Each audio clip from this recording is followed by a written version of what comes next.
What's up, everybody? Welcome to the latest edition of the RiOT Comedy Podcast, Yeah, presented by yeah. RiOT. Shout out to RiOT Natural Spring Water, keeping us healthy and hydrated over here. Healthy and hydrated. We've been on hiatus for a little over a week. We hope everyone had a beautiful Thanksgiving. But let's get into it. Get caught up on some NBA, sports world. Who's Yeah. biggest surprise in the NBA so far? I think that there's a couple. I think that the Sixers are quite the surprise for not so hot reasons. Yeah. I'd like to call the Houston Rockets a surprise, but to some people who are in this podcast right now, it's not that surprising. I don't know if you rewound our first podcast before the NBA season started, and they were my dark horse to make the conference finals for the West. Whoa, Ime Udoka, he's been banging wives. Everybody, he's back. He's got his mojo back. He's got his mojo back. He's got his mojo back. He's been banging wives. He's like Austin Powers, baby, and this dude's out here coaching his wiener off. He's out here swinging. So I think those are surprises, though. I guess, I think that's the only surprise so far. Like Dame and Giannis are coming back strong. Knicks are playing decent. Timberwolves are mediocre. I saw that. I think before the season started, me and you both said that we thought that maybe the Minnesota Timberwolves could miss the playoffs this year. Like of all the good teams, knew they were taking a couple steps back for sure. Yeah, a couple big ones for sure. So I think that, and thank God they extended Rudy Gobert, holding out in 3-second calls, fucking because he's complaining he's not getting the ball. Thank God you guys cheesed him up for another 3 years, $90 million or whatever you gave him. So they took another. Is there anything more annoying than watching Rudy Gobert go try to like yell for the ball? And call for the ball, and then they pass it to him, and he either turns it over or he like misses a jump hook. Shout out NBA League Pass. They don't sponsor us or represent us at all, but I got League Pass, and there's a reason why I don't watch the Timberwolves play basketball. I love Anthony Edwards, but I can't watch Rudy Gobert fumble and bumble around out there and then hear people try to give me analytics about how he's a good defender. I'm not here for analytics. I'm not here for this. I've been anti-analytics for a long time. Eyeballs. He's the poster child for it. Yeah. He's the poster. The best thing he ever did was cough on some microphones and give COVID to Donovan Mitchell so I didn't have to watch him play in Utah anymore. That's the only thing he's ever done that was worth a damn as far as I'm concerned. I heard that. I didn't expect the Rockets to be they're my biggest surprise. I didn't expect them to be sitting in the 2 seed. I told you they were going to be like the Grizzlies a couple years ago where they win a bunch of games but then get booted out in the playoffs when they play a veteran team. Yeah. And I can see that happening and this Rockets team does exactly like you're saying, remind me a lot of those grit and grind Grizzlies. They got a bunch of dudes who know how to play basketball. They play tough ball. They rebound the basketball. They get steals. I was looking at their stats the other day. I can't remember. They're like pretty low on points per game and pretty low on assists per game, but they rebound. I think they're leading the league in rebounds, and I think they're like 4th or 5th in steals. Well, they were like top. I think they were number 2 in offensive rebounds. They were like 1 or 2 in offensive rebounds, which is a big one. That's a big one. A lot of second chance points, and they win the hustle plays in games. You can win a lot of NBA games just by trying harder than the other team every night. That's gonna get you an extra 10 wins a year. I tell people this all the time. Like, if you actually try to build an NBA team that's worth even mildly of a fuck, you can go to the playoffs in the NBA if your players decide that they're going to try hard every single game they step on the floor. Absolutely. You will go to the postseason in the NBA. We've seen it time and time again. We win a championship? No, because that's reserved for teams that don't have to try hard but still go to the playoffs. But you don't have to suck all the time. You don't. Like, there's no reason for the Pistons to suck like this for this long. There was no reason for the Magic to suck as long as they did. The Timberwolves just took 2 steps back and then took 10 steps back because they had to carry a bag to Rudy Gobert and it slowed them down. So these guys are there's no reason to suck like this for this long. Another team that's not like super surprising, but it was surprising to hear people say that like the Spurs could be in the running for Cooper Flag before the season started. I was very surprised when people thought the Spurs would suck. I said they'd make the playoffs this year because if you have Chris Paul, Harrison Barnes, and Wemby on your team with a couple other young good players, you would think that Chris Paul would get people acclimated to working hard and they would go to the playoffs. So not surprised by that. A question I do have for you though, because right now we're seeing the West kind of shake out the way that we thought that it would, where you're going to see some teams with mildly high payrolls not even go to the play-in tournament. Yeah. And right now, if you look at the standings right now, the Kings and Timberwolves are both teams that if they missed the play-in entirely, they had big, gigantic failures this year. Yeah. So do you think that like the Timberwolves and Kings are going to be the odd men out? Do you see another team that's going to kind of maybe falter away, whether it's like maybe the Spurs have a rough stretch later on? Anything like that, because the Spurs, if they miss if one player goes down for a while, they're going to be in trouble. But Yeah, that they're doesn't in necessarily serious mean it's trouble. I going to mean, happen. the Spurs are in the play-in slot, and I don't expect them to get a top 6 seed. I expect them to be in the No. play-in. I don't know the way it kind of looks right now.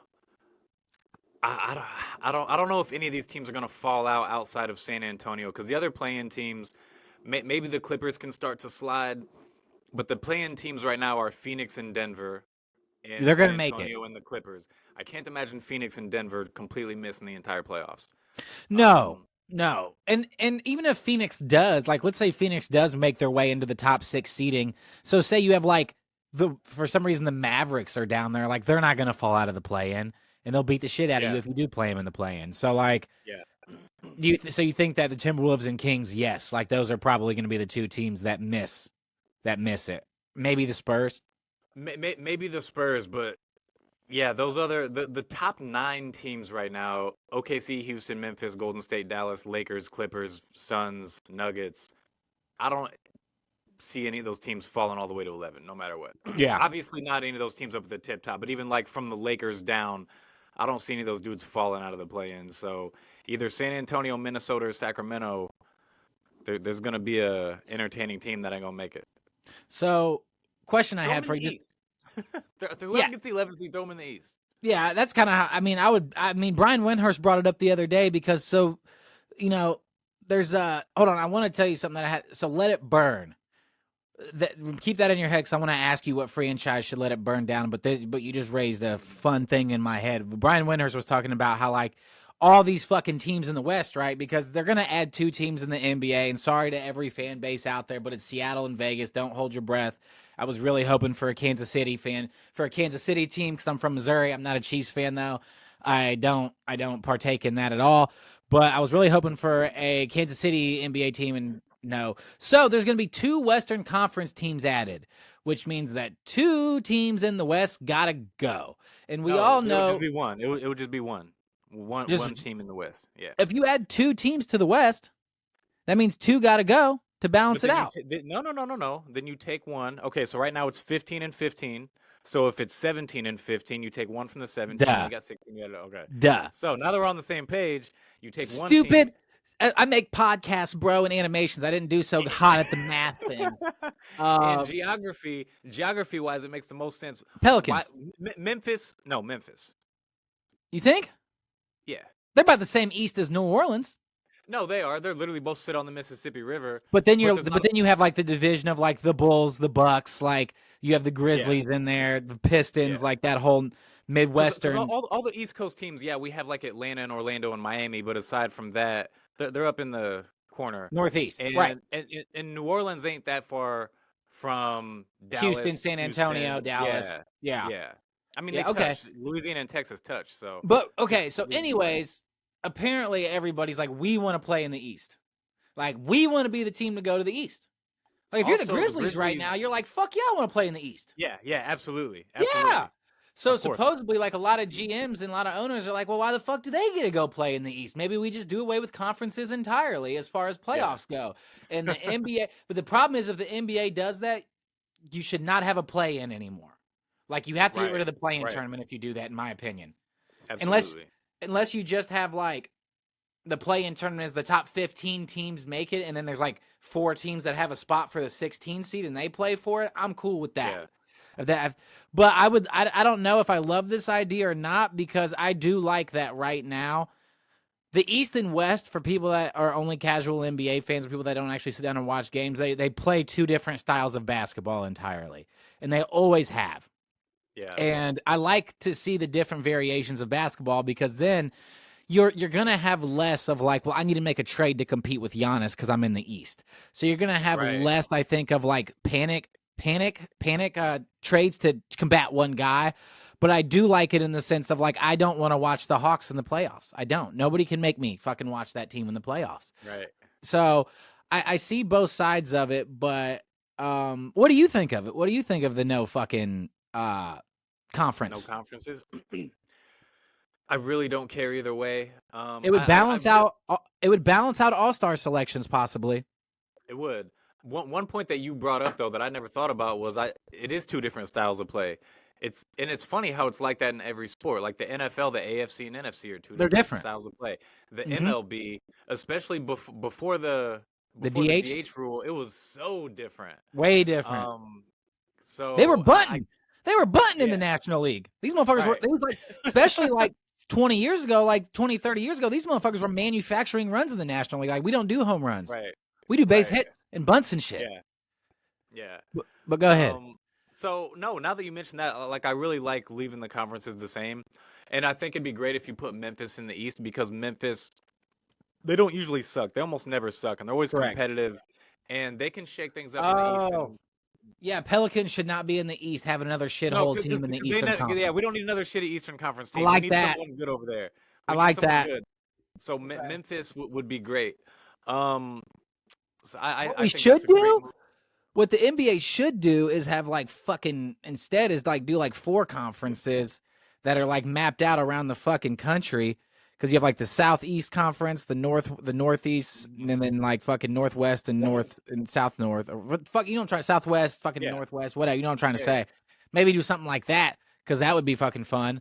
But at the end of the day, like, and then like whoever wins those conferences can be the top 4 seeds in the playoffs, and then and then figure it out. Then top 16 teams make it or something like that, because you have to make you otherwise. Because if you do what the NBA would do and you take out everything and with conferences, you also lose rivalries to the fullest extent.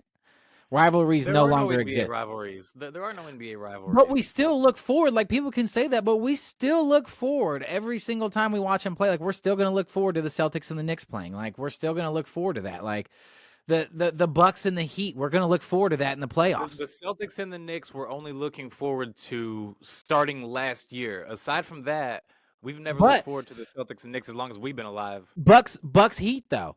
But the Bucks Heat, you have the potential to get that every year. If you add all 16 teams into a mesh pot, you're not going to get to see teams play each other 4 years in a row in the playoffs probably, and things like that. But I do like doing away with conferences in the sense of Kyle Lowry for his whole career will probably have more All-Stars appearances by several than De'Aaron Fox. And it's because De'Aaron Fox was losing out fucking All-Star selections to Steph, Chris Paul, fucking John Morant now, Russell Westbrook getting triple doubles. Like, so I think that we could find a way to maybe balance out some fucking All-Star selections, not just East, not just West. Me personally, I think we could balance that out a little bit better.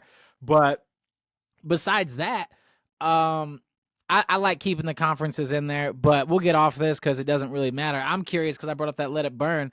NBA franchise, who you think right now should let that motherfucker burn? Let it burn. They don't even have to be doing that bad right now, but you're saying strike the match and let that bitch burn. I think, you know, the first team that kind of came to mind was Miami. I think it's time to trade. I would trade everybody except Bam, because I still think Bam is the third best big in the league. He's the third best center. If we're gonna call Anthony Davis a power forward, so Jimmy is old. Trade him to a contender. See if you can get some pieces. Trade him to somebody. Ditch Tyler Hero. Ditch all these fools. I think it's time in Miami. Reset button. I like it.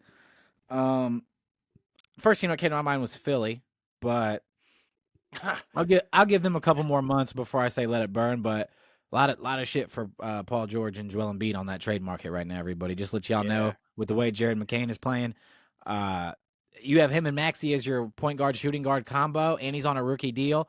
Now you have the potential to make some moves. But my let it burn franchise, I think I'm going to say the Sacramento Kings. I think it's time to light the match and let it burn. Light the beam, let it burn, whatever you little assholes in Sacramento want to call it. Let it burn, baby, let it burn. Couple reasons. Number one, De'Aaron Fox has said, I want to see how this franchise progresses before I sign an extension.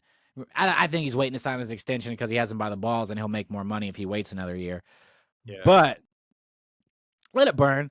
Like, I was not super hype on the Kings, but I thought you guys would be a little bit better than this, signing DeMar DeRozan. I know it's kind of a newer piece, maybe trying to work out some kinks, but I've been saying this for a long time. Sabonis is not good enough to play your 5 consistently. You guys are wearing the big fella out, and that's why he is not as useful as he was a couple years ago, and why he is just going to keep getting injured. Small nagging things here and there. Also, you guys are the Kings, and you guys fucking suck. You have a very large. You guys have a very large. Mostly that. You have a very large payroll right now, and have for a couple of years now to be making play-in tournaments. Cool, you guys knocked the Warriors out of the play-in, kind of like a championship for Sacramento, I guess. But De'Aaron Fox is very valuable. Sabonis is very valuable. DeMar DeRozan, very valuable. These are all guys that you could probably get 5, 6, 7 first-round picks for with several swaps combined. I think that they should let it burn and try to rebuild. That's who I think should let it burn. I'd say the Timberwolves, but I'd say that shit started burning down a couple months ago when they traded Cat. I think it's already burning down. But that's my pick, is the Kings need to go ahead and let it burn. And then I was going to ask you about the Eastern Conference playoffs as well, but who cares, right? Everyone's just waiting to get smacked by the Celtics, right? That's how I feel, so we'll move on. We brought up analytics a little bit ago and how much we don't like analytics. We say we don't like it. It's not for us. Eye test is the most important test because, that's just what it is. Analytics will tell you that the running back in the NFL is not an important position, not near as important as it used to be. Whoa, everybody. We've been talking about it for a long time that we like running backs. We're Rams fans. We liked Todd Gurley. We were better when he was good. No question. Significantly. No question. People were like, well, you guys gave him all that money. Was it worth it? Yeah, it was worth it. It was totally he sucked shortly after because he got hurt a lot, whatever. We went to a Super Bowl. It was totally worth it for Nobody wins a bunch of Super Bowls, guys. Just let everybody know. Like, well, I don't want to dedicate. You have fans like, well, we shouldn't dedicate our cap space to a running back. Well, the New York Giants right now are on pace to have less rushing yards than Saquon Barkley by himself. I can't help but to think that Daniel Jones would still have some fight left and still have a little bit of more money on the table to make if Saquon Barkley was his running back. So he might not be on the bench. His ass ain't on the Vikings. Definitely not playing for the Vikings. Definitely not third string Vikings. Yeah. So I guess the question I would have for you is, are we going to see a resurgence in the running back position? Of course, it's on a by-person basis. You can't just go signing running backs to willy-nilly money. But are we going to start seeing running backs getting $15, $18 million a year in the next couple of years because of Saquon and Derrick Henry doing what they're doing? Absolutely. Or is this an anomaly and people are just going to be like, we don't give a fuck? No. There's going to be a time where someone is going to realize you're going to have a situation like similar to the Saquon situation, right? Where, whenever his last year on the Giants, if I'm not mistaken, they franchise tagged him, paid him $11 million. Yeah. There's going to be, or maybe they signed him to a 1-year deal. Either way, there's going to be someone who's like, damn, these fools are idiots. Like, this dude is good enough to win you as a running back. He's good enough to win you 6 games by himself, no matter how sucky your team is. Right. So someone's going to give him $18 million and be like, thanks, I'll take that. Yes, gimme.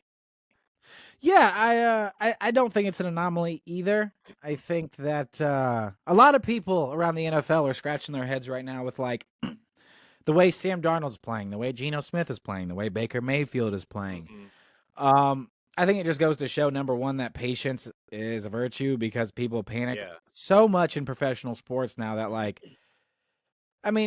I get this, but this is just an example, of people calling for Doc Rivers' job 10 games into the season, which Doc Rivers is a poor example because he's Doc Rivers. The history is there. However, though, we're so quick to fire coaches all the time, and it's just let's see how it goes. Now there are some that are egregious, like the Bears head coach Eberflus or whatever. He should have been gone 3-4 weeks ago. There's definitely cases to fire people, but you need to show a little bit of patience. We're seeing it right now with the Cleveland Cavaliers. You got to show a smidge of patience, but I do think. I'm hoping that the days of just handing quarterbacks money because they're good enough to start is behind us. I think we're trashing franchises really, really fast like this. I know as a Rams fan, I'd be pissed if Stafford retired and so we gave Sam Darnold $38-40 million a year. I'd be pissed. I'd be so pissed. Because I'd go burn down the stadium. I'd go burn down SoFi, dog. I'd be so pissed. Derrick Henry and Saquon Barkley right now combined make $21 million a season. That's what they make. if you had both those running backs in your backfield just standing back there, like you just slid Derrick Henry into the fullback position, just had him back there with you, so you ran a 2-back set most of the time with those two guys back there. Does not matter what quarterback you have. He's going to have a little bit of extra time to throw the ball. He's going to be a little bit better, and your team will be better. Like, your team will be better. Think about this. If you are drafting, if every single player in the NFL is available, how many quarterbacks even go before Saquon and Derrick Henry? 6? I was going to say like maybe 10, 12. Lot. You think? Yeah.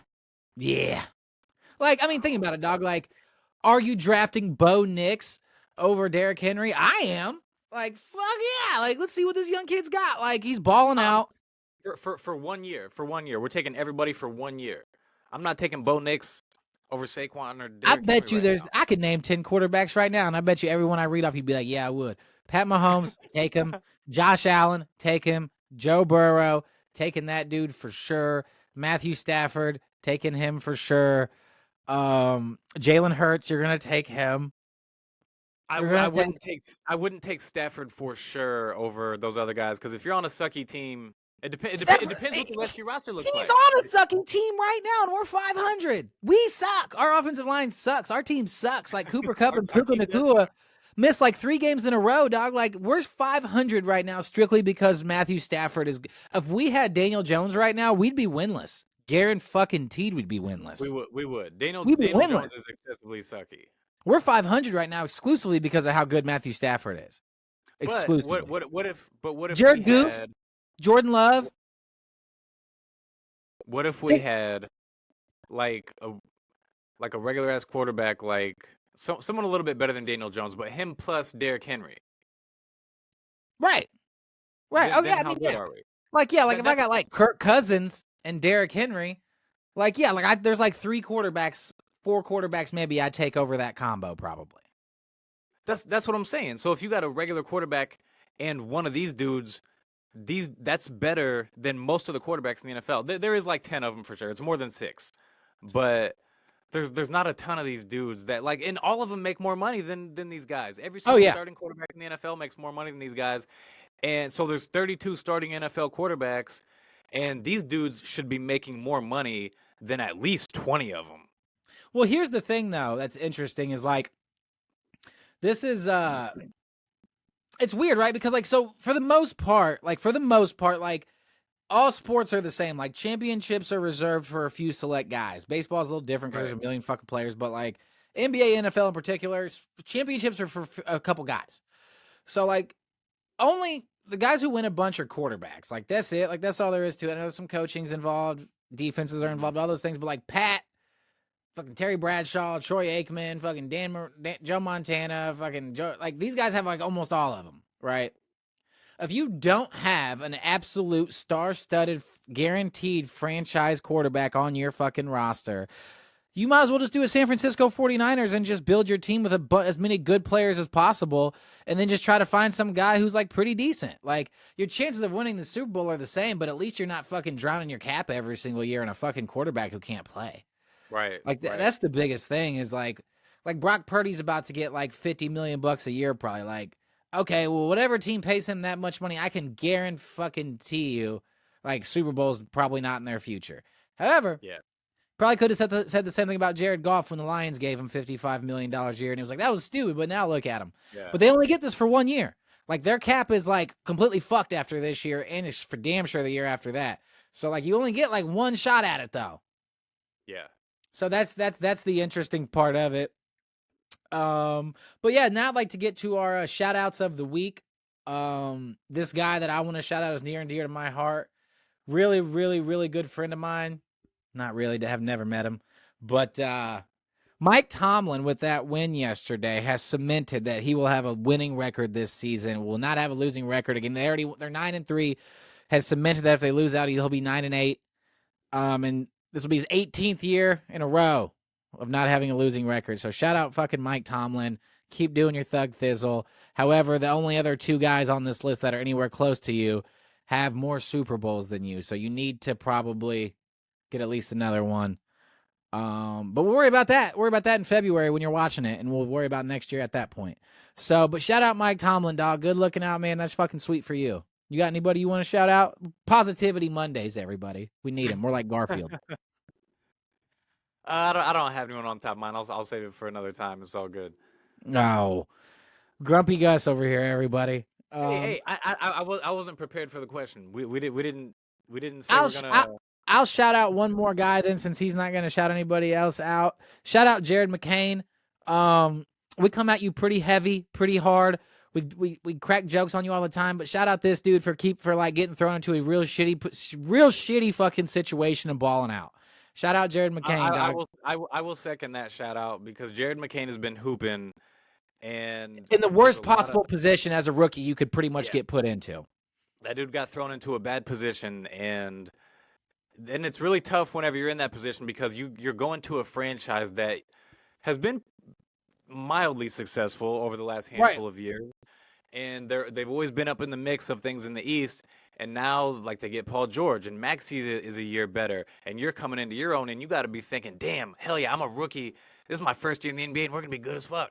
Yeah, like we'll probably go to the conference finals or the finals. Like we're gonna be, and then Correct. y'all are like 2 wins, and so shout out to Jared McCain for continuing to hoop and not be bothered by the distractions, whether it's coming from the media, the locker room, or from RiOT Comedy, because we be killing this dude. Right. It's all love, though, dog. It's all love. Do you, player? So keep living your fucking best life, dog. Keep living your best life. But we still gonna keep making fun of you for painting your nails. 1000%, dog. 1000%. Shout out to you, dog. Do your thing. But fuck yeah. We'll holler at you, RiOT Comedy, folks. I appreciate y'all rocking with us. We'll be back soon for y'all.